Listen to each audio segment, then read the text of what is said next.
Hey Josh. Hi, how's it going? Good. How are you? I'm doing great. Thank you very much for taking the time to do this interview. Of course. My pleasure. Uh, First, I do want to apologize. I did have the wrong time. I thought it was going to be a couple hours ago, so that's why I wasn't here immediately at the start of the hour. So Oh, I no do problem. apologize for that. No problem. Oh, well, awesome. Well, I thank you very much for taking the time to do this interview and talk about this great new album coming out at the end of the month through Fart Records. Thank you. Yeah, thank you for the support. Yeah, I'm glad you liked it. Yeah, I really do. I mean, it's just like it fits so perfectly for the style that's going on here. I mean, like it shows that you have such a great diversity throughout the entire band and you're not afraid to be able to show off these different sides of the band. Yet it sounds so cohesive at the same time. Like all of this was meant to be on this record. Oh, I really appreciate it. Well, this is a band that started wanted to be a progressive death metal band. So the very core of the band, I would say, is death metal. And then we branch out towards Voivod style, like the trash, oblique kind of trash of Voivod. And then we add some doom influences here and there. But we truly wanted the band to be like anchor to death metal. And I already wrote the second album, and we are going to keep that going. This is what we want this band to be, and I feel very lucky that it sounds cohesive, like it works. It's like it should not work on paper, but it does, and we're very excited about that. That was I think that's the moment where we realized that we kind of won the bet with ourselves on this because we wanted a band that sounded like this, like, and we made it happen. It was a process that took us a few months to figure out what we wanted this band to be. And when we realized that it was actually working out, it was such a liberation, and we were extremely excited. So the songs kept coming one after the other, and and so is the second album. Like it was like an avalanche of songs. Well, I'm very happy.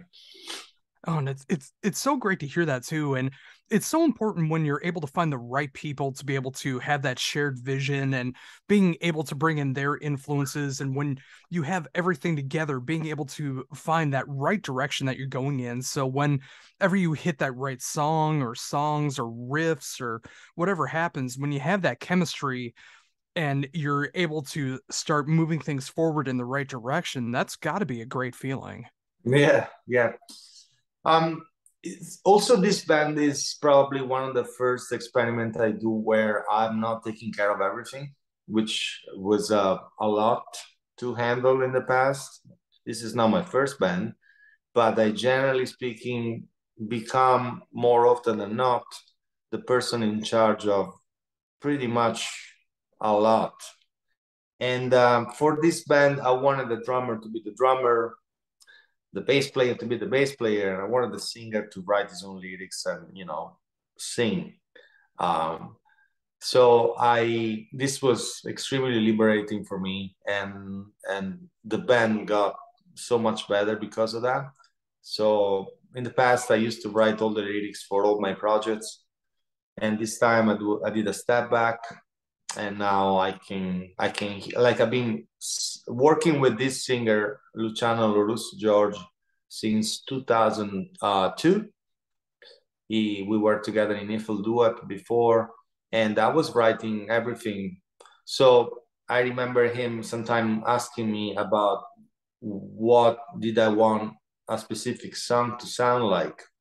While now in Red Rot, he is the one creating an additional vibe to my guitar. Like he is the one that like steering the wheel of the song towards a specific direction, which surprised me too. And the whole result is such a beautiful, collaborative, energetic, empowering outcome that before probably didn't have. I was so focused on controlling the outlet of the band before that probably I didn't enjoy too much sharing at this point the music, while now it's a pure joy to do that. So I feel very lucky. Oh, very much so. And like you mentioned, I mean, that's got to be such a great feeling as well, too. I mean, especially when you used to tackle so many different things when being in a band or in a project. And, it's just like that happens to all of us when we're in a band, especially when you're first starting out, because there's so many things you have to tackle unless you hire on other people to take care of those things for you. And with Red Rut, the fact that you're able to just focus on your instruments and you're able to let everyone else be able to focus on what they want to do. I mean, of course, I'm sure you still have some ideas in the back of your mind because you've done that in the past, but the fact that you don't have to worry about that yourself and you're able to trust everyone else in the band to be able to do the best they possibly can. It's a great thing to be able to know you can find those musicians to be able to pull that off. Yeah, it's true. There's a a certain level of humility that you have to develop to be able to do that and trust. And I say I truly trust the people I'm involved with in Red Dot. I know that all of them, me included, have a common vision for the band, and we are censoring each other here and there when we branch out a tiny bit too much. When if a song is too forced, if we work on the arrangement of a song for too long, that's the song that usually get canned because we are not the kind of band that is hammering the arrangement of a song to make it work. That doesn't work for us. This is just a band that make a song in half an hour and wants to keep that song with the same freshness. So for that reason, we didn't do any post-production trickery for the production. We didn't we want to keep the band having a very raw sound. We are anchored in some kind of a like old school kind of mindset. We like to do our things our own. Like I produce the guitar, for example, and I was very happy when the producer Jamie King uh, eventually told me that my guitar were supposed to remain as they were, as they sound, as I sent them, because they were working as they were. So um, even the mix of the album was such a joy. It was just 2 days. Which before, I did a mix once that lasted for months, and towards the end I didn't know what was working and what was not. Here it's like this band is extremely intuitive and abrasive and in your face, and we want to keep that, and we want to keep that sparkle of joy that you get whenever you feel that the riff is right. So for that reason, every time I'm inspired, every time I pick up my guitar because I feel that something good is gonna come out, I always push record on my Pro Tools session, and that's why 90% of these songs are coming out of moments like that of complete inspiration. And then the arrangement phase can come later and can come from more of a thought process. But writing the main core of the songs, it's always like from uh, this sparkle of joy that comes whenever you feel inspired. Oh, very much so. And it's just that's like I said, I mean, that's gonna be such a great feeling, like you've talked about. I mean, the fact that when you are able to send those tracks out and there isn't the reamping that has to happen, you don't have to change all the plugins, you don't have to change the tuning or the Yeah, tones, and you're able to just have that sound that you were looking for that you found on your own, and you're able to still replicate that on the record because I mean it happens so often where things might have to change for one reason or another, but the fact that you were able to keep that sound is that's got to be such a yes, gratifying feeling. yes. Also, I don't know about reamping. Like reamping, you at least I play guitar in a way that I feel how the strings and the guitar react to the way that the amps is spitting out my sound. So I push with my right hand in a specific way based on the amplifier I'm dealing with. Reamping, that control is gone because you are so focused on finding a better sound. But to me, there's no better sound possibly that can come out from, playing in front of an amp that has a mic in front of it. So if you switch mic, if you switch amplifier, it's a different kind of feeling. It's never really perfect in my opinion. And to me, perfection is absolute control of outcome. Like perfection to me is okay. This song sounds like what I wanted to make the song sound. That's to me is the biggest goal of recording music. And I have to say that this first album of Red Rot is really there for me. Like it's really sounding like what I wanted in my head, and it's not common for me, at least in my career, to have something like this. Like usually there's always surprise and compromises that you don't even realize you're making. I didn't do a single one for this album. So for that reason, if people likes it, I'm going to be extremely excited about it. But if people don't, this album still remain a very close postcard of a moment in time for me, and it's exactly what I wanted. So it's a matter of taste, and like I'm not gonna be butthurt if someone criticized the album because it's like, yeah, this is what I wanted to do and it works Oh, for at sure. least. I mean, when you do start something new, I mean, especially when you've been in band after band, project after project, I mean, after a while, you really want to be able to say that you have a band of your own where you're doing everything the way you want to make it. You're making the music that you want to make. You want to work with the people that you want to work with, and all of those things. Because, I mean, there's so many trials and tribulations to being a musician, especially when you're making any kind of metal, and there's so many variables that can go along with it, and it's so important to be able to find the sound that you're looking for, the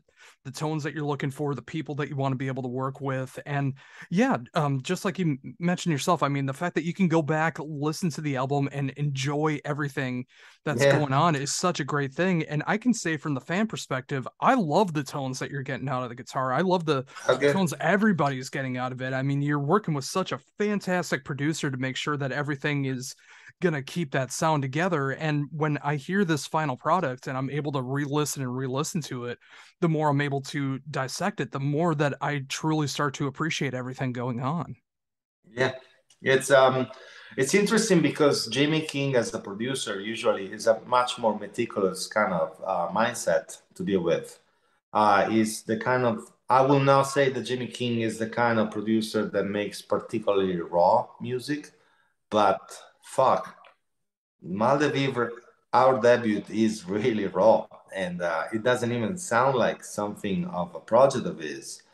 And I was so surprised, so positively surprised by the outcome of the first try of the mix. I was like, it was already sounding like this. He was like, listen, I just equalized the instrument. Check this out. It's already working. And I was so happy about it. I was like, the voice is spectacular. Like the mixing voice, like the way that the voice is mixed is really, that's him. That's his craft. He's really a master at that. And uh,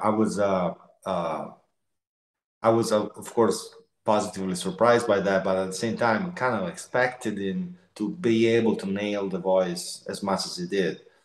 And but for the rest, I was like, wow, he really went for it, and he really read my email when I was telling him that I wanted to keep this as raw as possible. So Oh yeah, and I with that production, I love the fact that it does have that raw feeling behind it, but it still sounds so clean at the same time. Like if I'm Yeah, listening into the guitars, I'm able to understand everything that's happening. If I'm listening to the drums, I'm able to distinctly hear every note that's being played. I mean, it's a fine line being able to have that raw sound and have that clean sound at the same time, and it comes out so perfectly on this album. thank you. That's him. He's really a phenomenal producer, and I think if like considering that we record the album ourselves, and like I think that by ourselves we will be able to make a raw product that works, but at the same time we will have never reach that clarity that he gave us in the album. So that's really his craft. He's really a phenomenal producer, and it shows. Oh, very much so. And again, like I love everything that's going on audibly with this album, but I also love visually what's going on as well too. And the album artwork for this album is just stunning. I love the vivid colors that's going on with it. I just love how dark it looks. I mean, there's so much to really be able to like pick apart with the album cover, and I think it's an excellent representation of the album as a whole. Thank you. That's Nicholas Sundin, and we contact him. We sent the record to him, and I didn't give him any direction. And and after a few weeks, he sent me the cover artwork as it is, as you see it now. Like we didn't change a single thing. It's like I see this, and it was it was just like perfect. I At least it worked for what we were aiming for. And I love how defined and at the same time raw and clean, but also not clean the artwork is. And so is the music, if you think about it. It's dark, but also somehow uplifting. And it's has been such a lesson for me, this album. Like if you this is a true collaboration, like different mindset that get together and create something that works. It's such a beautiful thing. And before I was so focused on controlling every aspect of it that I probably didn't enjoy as much as now the process of collaborating with people, because I was so focused on making sure that my initial vision was respected. Now with this, with Red Rot, is has been such a joy, and so the more joyful you approach a project, the more you're inclined to, I think, to get something positive out of it. Because if you feel positive about something you're doing, you are influencing everything that is around it. So for that reason, I even consider the band to be kind of a lucky band, because we got signed right away. We had the perfect artwork right away, the perfect production that we were waiting for, like right away. So it must be something connected with this positive mindset in the background. Why would, if I'll do it, I was so focusing on like respecting my original idea that everything sound like felt like a kind of a struggle, because I was defensive. While here I'm open and positive, and wow, things are working. So that's beautiful. Oh, definitely. And, with all of that in mind, too, I mean, with the fact that you were able to find this joy with collaboration and you were able to focus so much more on what you're doing on the guitar and everyone else being able to focus on their parts and what has now become this debut album, which is going to be coming out on the 26th of August, the fact that all of this is happening in such great positive and joyful moments that are going on within the band and yourself, that's got me very excited to see what's going to be happening after this album as well too, because I gotta imagine that the creativity is still flowing and ideas are coming through, and I'm very excited to see what's going to be on the next album already. Yeah, The next album is I wrote 26 songs for it, and we are going to start recording drums very soon. I think the drums are going to be completed before the end of the year. We are going to cut probably 10 to 12 songs, and we have the voice recorded. The pre-production is done for 13 songs. It's a beautiful album. And it's heavier, I think. The aspect of thrash metal a la Voivod is that we developed in the first album are more like in the direction of black metal, probably on the second one. The doom parts are a tiny bit more towards funeral doom, and the death metal is really there.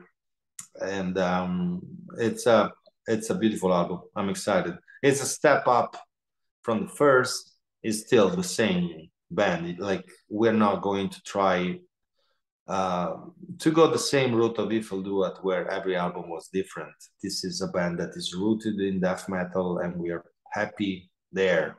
So we're gonna evolve the sound of the band, try to get a better and better album out of it, but we're gonna stay there. Yeah, for sure. Oh, everything you just described makes me so happy. I mean, Good. the fact that you are focusing on all these different moments and, you know, like making sure that it is layered in death metal, but the fact that on the next album that you're going to be focusing on funeral doom, one of my favorite genres, like that's Yeah. going to be more of a focus. And, you know, you got those thrashy moments, you still kind of have the Voivod moments going on. I mean, it like this album to me already with the debut album has like this great, beautiful, controlled chaos feel to it. And if you're able to continue that and be able to show more of what this band is about while maintaining those core focuses of the band, that's got me so excited for the future. Thank you. Yeah, we are very excited about the second album. And I'm glad we had the chance to write the second album without any feedback from the first. If you think about it, we didn't have the chance to read a single review yet. And at this point, it's too late to change things up. The second album is about to be recorded, so that's is it.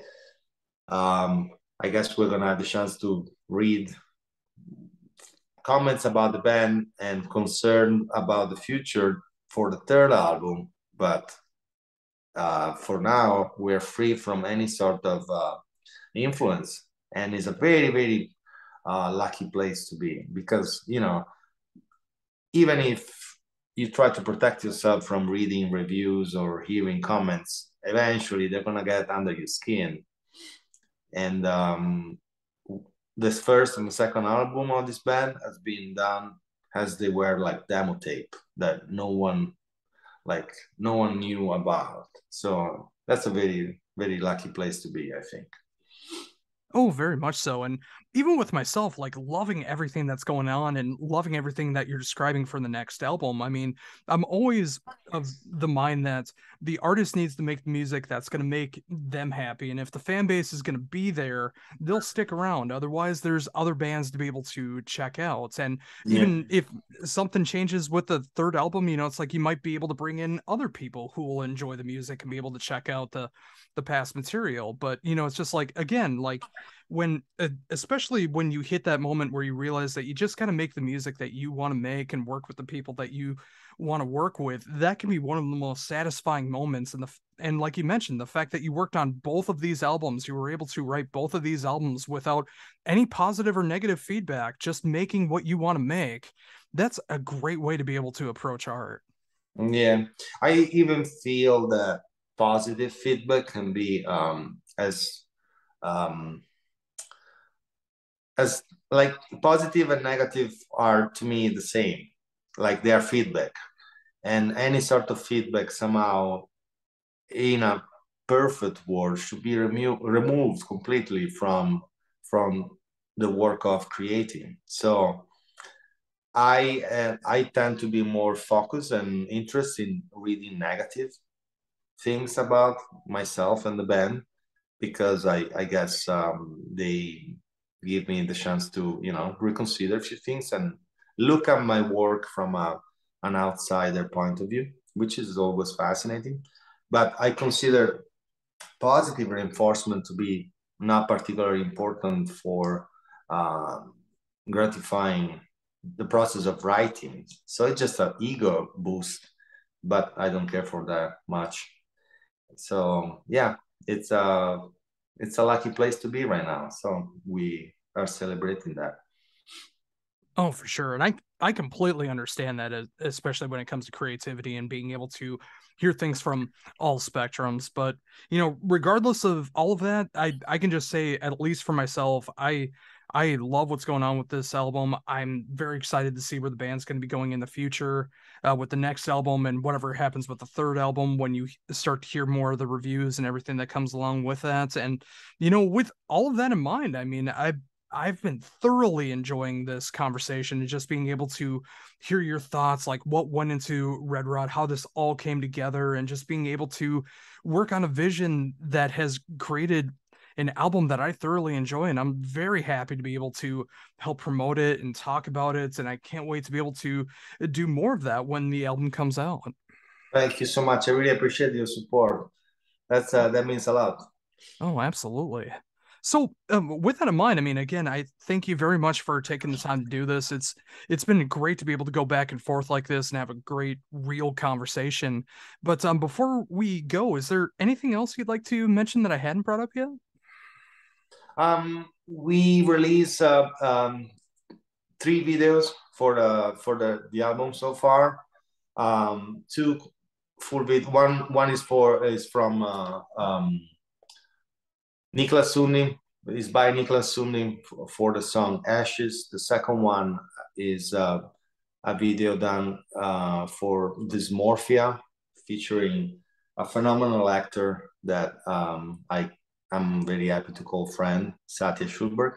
And the third one is a visualizer, again by Niklas Sundin for the third song called Near Disaster.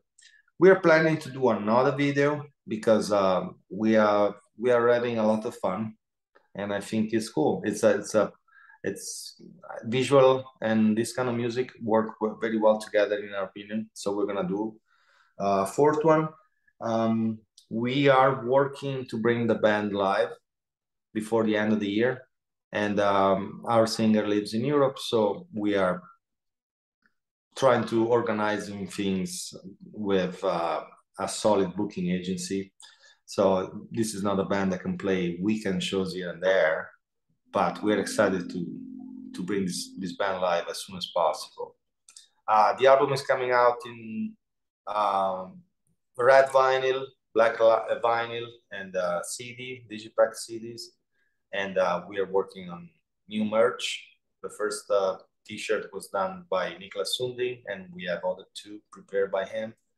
And support the band, check out our songs, and write us a note. Let us know what you think about the album, and I appreciate the support. Support underground music.